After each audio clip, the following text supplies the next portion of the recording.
Kasus polio di Aceh bertambah. Dari 1 kasus kini bertambah jadi 3 kasus. Pemerintah pun telah menetapkan status kejadian luar biasa atau KLB setelah ditemukan 1 kasus polio di Kabupaten Pidi Aceh beberapa waktu lalu. Pasien pertama ini mengalami lumpuh kaki kiri setelah demam disertai lemahnya gerak tubuh lainnya. Pasien kemudian dilarikan ke rumah sakit dengan hasil positif polio tipe 2 pada 7 November lalu. Polio itu disebabkan oleh virus polio ya. Nah, virus polio itu ada 3, yaitu polio 1, 2, 3 yang jadi yang liar ya. Kemudian ada polio yang karena vaksinasi ya. Yang ketiga karena ada mutasi dari virus itu ya.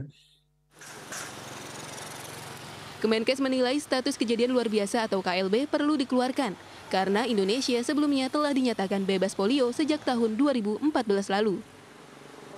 Sementara di Aceh sendiri, kasus polio terakhir ditemukan 16 tahun lalu di Aceh Tenggara. Lalu bagaimana kasus baru polio tiba-tiba muncul lagi? Kementerian Kesehatan menyatakan anak yang terinfeksi polio ini ternyata tidak pernah diimunisasi, termasuk imunisasi polio. Padahal jika seseorang telah mendapat imunisasi polio lengkap, ia akan terlindungi dari penyakit polio.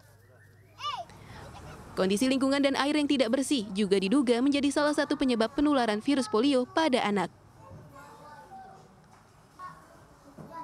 Menyusul ditemukannya kasus polio ini, Dinas Kesehatan setempat memeriksa anak-anak di sekitar lokasi pasien.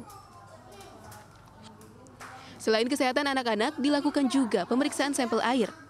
Dikhawatirkan polio menular melalui air karena warga masih terbiasa buang air di sungai. Selanjutnya, Kementerian Kesehatan akan menggelar imunisasi massal pada 28 November mendatang. Imunisasi polio ini akan dilaksanakan selama seminggu, menyasar anak-anak di bawah 12 tahun dan bersifat wajib. Wajib siapapun. Ya, makanya dia tidak melihat apakah sudah vaksin atau belum, sudah imunisasi polio atau belum, semuanya.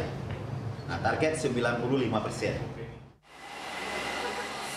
Menurut Kementerian Kesehatan, capaian imunisasi di 30 provinsi dan 415 kabupaten kota memang tercatat rendah, terutama selama pandemi COVID-19. Di Aceh sendiri, selama 4 tahun berturut-turut, capaian imunisasi polio sangat rendah, bahkan tidak jalan. Dari Aceh, Dian Syahputra, RTV.